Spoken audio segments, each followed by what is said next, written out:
Right, welcome back. This is going to be part 9 of Project Triumph Exhaust, and I'm not going to make it a long one because I've got shifts this week which are midday starts. So I have to be leaving the house at 11:30 to get to work. It's now 9 o'clock. Penny's just gone to work, so I've got an hour before I can get indoors and get this uploaded. And that's going to how it goes this week. I've got an hour today, and then an hour on Friday, and an hour on Saturday, and hopefully that will be enough in 3 installments to get this bolted back onto the bike. So it's a case of getting the masking tape off and getting bolted out on the bike, but it will be little bites. I'm afraid these are going to be short videos, not so much covered because I just haven't got the time this week. The alternative is don't make a video this week, do it on Sunday. But I've got an hour and a half each morning free, and that's a little bit boring just sitting there doing nothing, so I might as well crack on and get it done.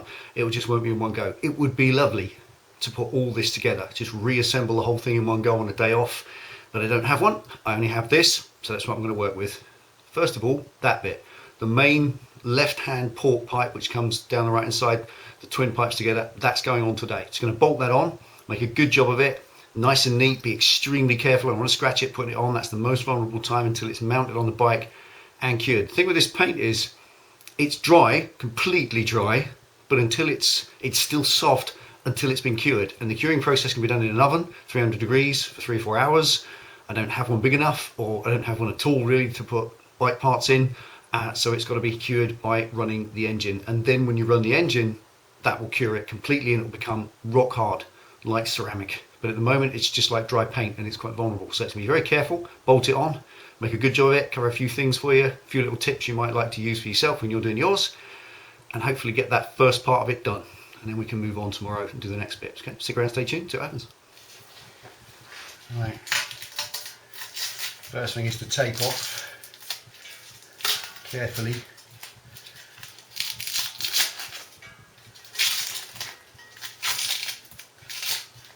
Just in case any of the paint has made a little bit of a shell or a skin here, I don't want to chip the paint. And normally what you might do is run a blade around it, just run a blade around the paint line.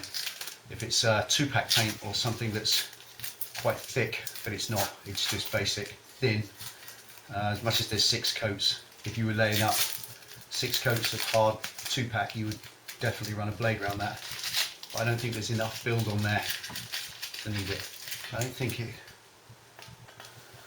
That's it, coming off around the paint line now. There we are. That's it. Now where that's gone blue with the heat, doesn't even look too bad. So that's that off. Let the 2 sensor cover out. Keep the thread nice. Ready to go. Right, now that's my O2 sensor for that side. You can use this opportunity just to give it a gentle clean. It's perfectly okay to do this. Use a brass wire brush, which is a spark plug brush, nice and soft, so that the bristles of the brush are softer than what you're brushing and they won't scratch it.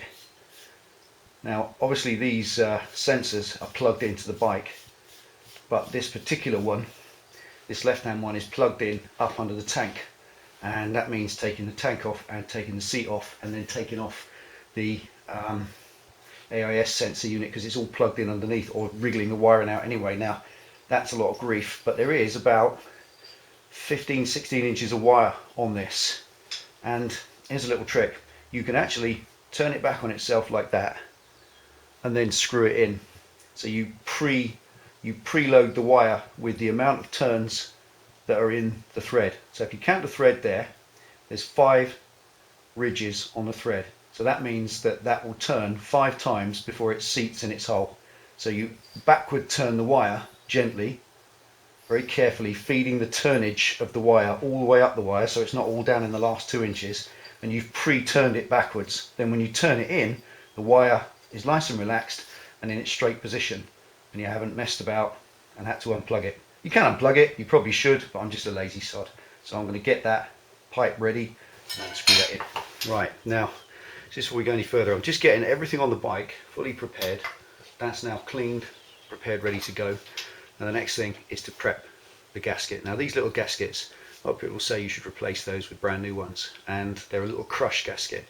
So have a little look at it before you go buying a new one. Now it will have a little mark in it, not much. The area, the side that's got the little ridge in it, is the side that touched the pipe, and the side that's flat is the side that touched the engine. So what I'm going to do with it is a little trick. A few people have asked, do you put silicone sealant on these? No, because it's pointless, because silicone is a high temperature sealant, but it will not be high temperature enough for this area of a manifold. So all I do is put a bit of grease around it on one side, and that's purely to stick it in the hole. So we push that round into its hole neatly, and that will sit nicely back where it should be, so it won't drop out. When you go to put the exhaust in, it won't dislodge and sit to one side. That's nicely in there. You don't need any form of sealant in this hole. You absolutely do not. If you put sealant in there of any kind, especially that ridiculous expanding paste for car exhausts, it will expand and get blown down the inside of the exhaust, and it also leaves a gap. It expands, it's proud, the exhaust doesn't get bolted right up tight, so effectively you get a gap and it will blow. That's all you need is the gasket in good condition. This is an 1100 mile bike, that gasket's not done any work. If this was a 20,000 mile bike, I'd put a new gasket in. Okay, the next thing is a little bit of anti-seize or copper slip, whatever you choose to call it, where you come from. A little bit of copper slip, anti-seize compound, just on the threads. And then, so that's the stuff I'm using, Loctite anti-seize, and it's just, this is a hard waxy version as opposed to this soft cream. Doesn't make any difference really. And I just spread some in the nuts that hold the header on, and that way when you come to get them off later on, just a little bit like that inside the hole, and when you screw it on, that will cover the thread in anti-seize, and well, it won't seize. Simple as that. I think every one of us in our lives has had an exhaust stud snap off, and it's this kind of practice from the time you get the bike onwards that prevents them snapping off in the future. They're secure in the head. They won't snap off in the head. They'll stay in the cylinder head. It's when the nuts get rusted on and seized on, then you try and get them off later on, and they crack and break off, and then you've got all that helicoiling and drilling and grief. Someone's emailing me at the moment just now. Paul is just saying he's wrapped his pipes, he's going to put them back on. What are the preparations you take? Well, this is the kind of stuff you do, mate. Right, let's get the exhaust down. Right, now, what I'm trying to do, I've got usually always dirty hands, so I'm not handling anything that's going to get that hot, just using the brackets there and the head that's not painted, because they get greasy fingerprints on the matte paint. When it gets hot, they'll be permanent little tattoos. You'll never get rid of them, so keep your hands off it until, or wear gloves, and I haven't got any in a minute, so I'm just going to be very careful.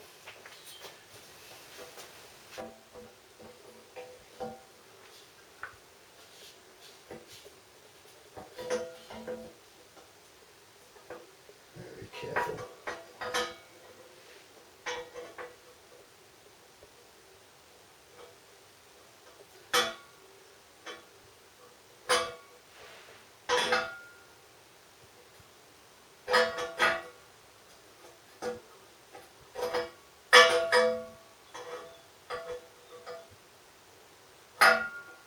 That's the bolt touching the bracket, not the exhaust touching anything.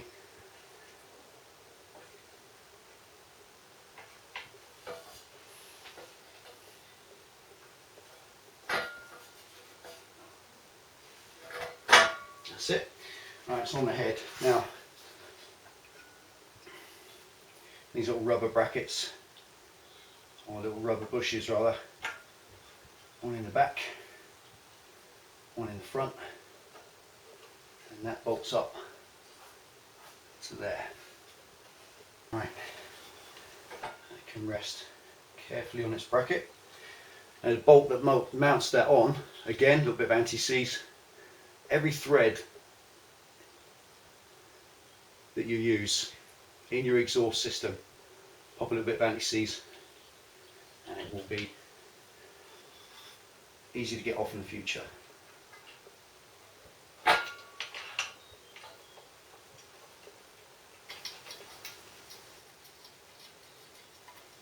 See, nuts on the studs.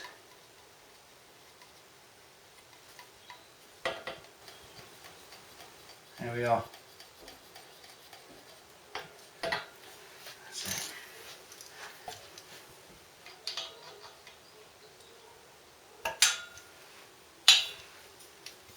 A little bit more careful with them.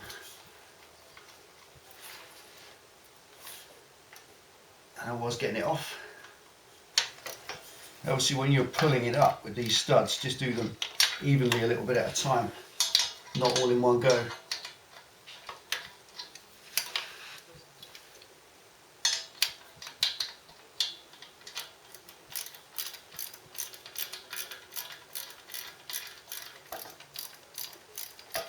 Just give it a wiggle about, wiggle the thing about as it goes in, let it naturally pull into its base where it's going to sit. Okay, still handling it with the brackets only. That's all placed. Now this one, this is just the mounting against the side of the bike with a rubber mount. So because it's got a rubber mount, there's absolutely no point in hanging on it. Just do it up. I've said this so many times. Quarter drive sockets and ratchets are the best to use on a bike because they're so tiny you can't swing on them and snap nuts off. And when you do it up, something like this, I like to do it up, hold it just like that, and then you haven't got any leverage, just that little bit that's in your wrist, and that's it. Doesn't need any more, won't come off. Give it a little, that's it, that's fine. It's a rubber mount anyway, so you're just bounding metal against metal, you're just squeezing the metal inner of the rubber bush, and that's all it needs. You don't need to wind that up, you're just stretching the thread. Okay, now time to pop the sensor in. I know with this sensor, like I said, there it is. You want it to go in with the wire relaxed. It's got to go into that hole there. So because it's still plugged in all up in the loom, ever so easy, just reach up and start turning this backwards. And you want to make about 4 or 5 turns on the wire just by spinning it round. So you're preloading the turns and pop it in the hole.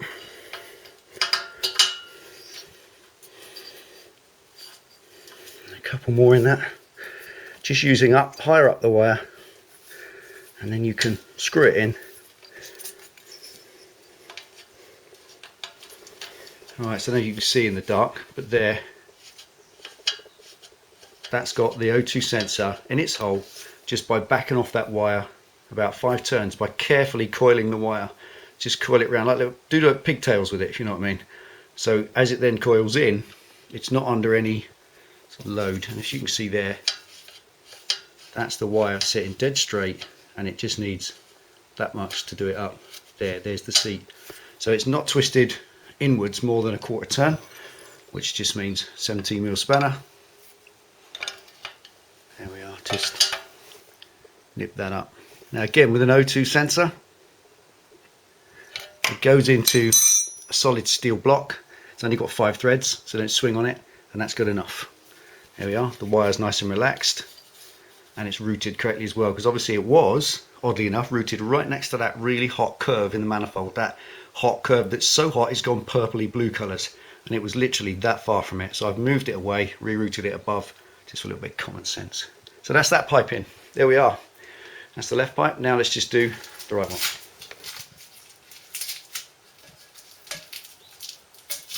Okay. Careful not to drop it. That would be uncool at this stage. Carefully does it.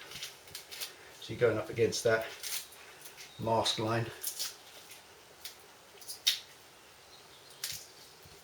That's it. There we are. Actually quite a nice effect in the end. I haven't seen that yet. That's quite cool. Excellent. Right. Let's pop it on. Right, before I put it on here, it's got a little squash joint with one of these really high quality exhaust clamps. So what I'm going to do with that, you guessed it, some anti-seize on that, run it through the thread so that in time it comes undone without any issues.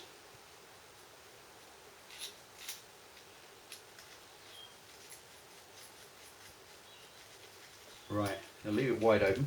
It's got to slip it over the exhaust without scratching it. So, you see on the studs.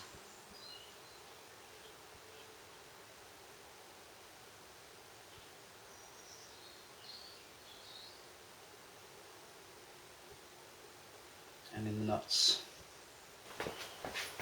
Okay, now in the end there, oops, alright, there's one of those fibery wire gaskets. I haven't touched it, left it alone because they slide on lovely. But the first thing, before we go any further, is the O2 sensor. Same trick. Coil the wire back, 5 turns to accommodate for the 5 threads. And it's a nice soft rubbery silicone lead. It won't cause any problems.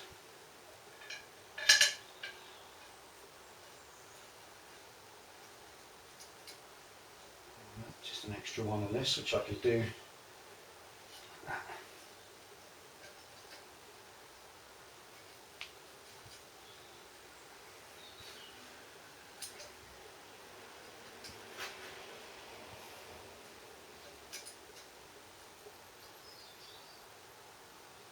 That's it. Now, it's got to go over there. Just thinking I want the wire on that underneath. Very gently. Take those out of the way.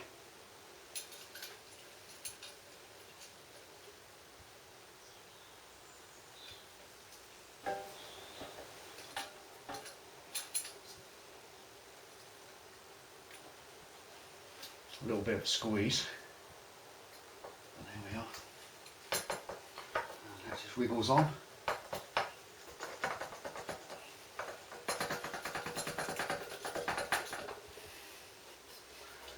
Onto its 2 mounts.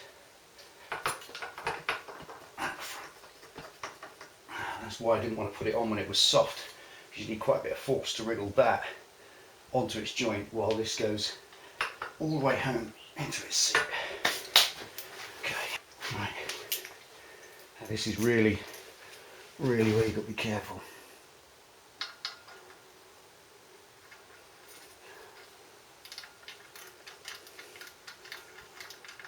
Real care not to smack at all against the paint finish until I can fire it up. There we go.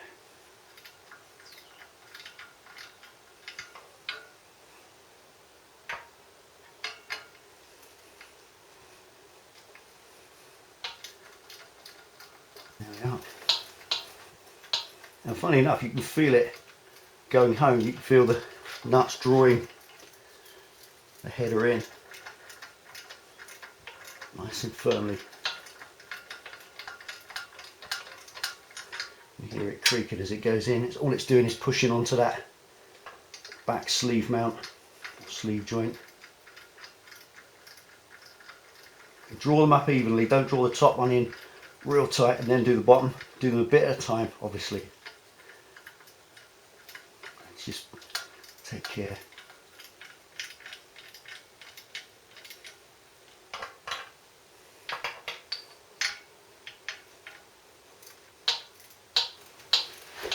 Just do this one up. Now that wants to go as far. This sleeve, the over sleeve, flares out at the end. So put it right up to the end, because this little clip's got a flare in it, so it's going flare to flare. Put the right size socket on it. Just whip that up.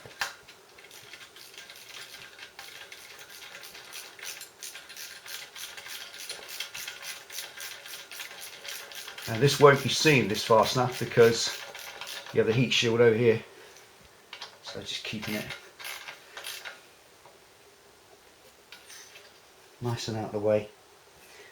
Just a little bit of movement there. Move it round a bit.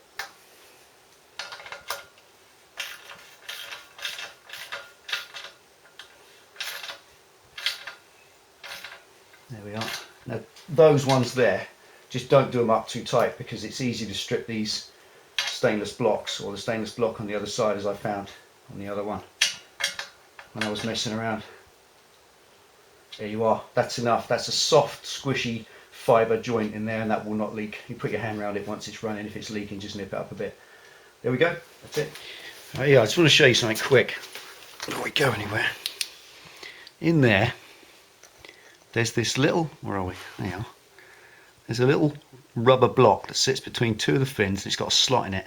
And on this O2 sensor wire, there's a little tiny metal clip, and it just slips in the rubber block, and its job is to hold that wire away from that header pipe. And I guess if you forget it and it sits against the pipe, it melts the wire and you get issues. So when you do jobs like this, just take note of what's there. Take photographs if necessary. Every time something gets undone or you remove something, take photos of it on your phone if necessary, so you can refer back to it. Anyway, there we go. One set of headers fitted. I think they look in keeping with the bike more. Much more in keeping with the flavour of a scrambler, an off-roady style bike. Definitely look better, in my opinion anyway. I know I'll get dislikes for it, I always do, seems the way these days. But I like them, and it's my bike, so there you go. See what we think. That finish is going to get buffed. Obviously there are some white marks on it where I've mauled it about. I've got no greasy handprints on it, which is good, that's a result. It's not difficult to do, but take care and you won't. And the idea is that once that's cured and I've heated the system through, then I can get a cloth and buff that, and it takes all this whiteness off, and it just leaves you a nice satin finish. I'll show you that when the time comes, once I get the back end on. There we go, can't do any more today, run out of time. So there we are, headers fitted. There you are, what do you reckon? I like them. So like I said, I can't do any more, I've now run out of time. This is the situation this week. I've got today, not tomorrow, and then Friday and Saturday mornings to get all that finished, but that's not bad. Took some time with that. It's been an hour and a half, just taking time, just really taking time. No scratches, no nicks, no marks, no chips, no nothing. That's on, fitted, and it's flawless, and that's a bit of a relief, I can tell you. It really is. It's not difficult to scratch it. It only takes a momentary slip, and every single facet of it you have to think of. It's so easy when you're reassembling stuff, as you normally do. Grab a spanner, do that up, grab the clip, slip it on, scratch. Oh, disaster. But there it is, it's done, flawless, happy, right. So all I'm going to do is get this uploaded now. Hopefully it's 10 o'clock now. I've got an hour to get ready for work, including getting this uploaded. And then tomorrow busy. After that, I shall then have the next one. Hopefully, looking forward to getting the silencers on. Once they're on, I can fire it up and heat everything through. Once it's heated through, it's fully cured and it's hard. And then I can start, get the heat shields on and get everything on so it's all up together. And I can actually touch it without being so careful and so precious about it. All right, take it easy. Thanks for watching. Ride safe. See you for the next one.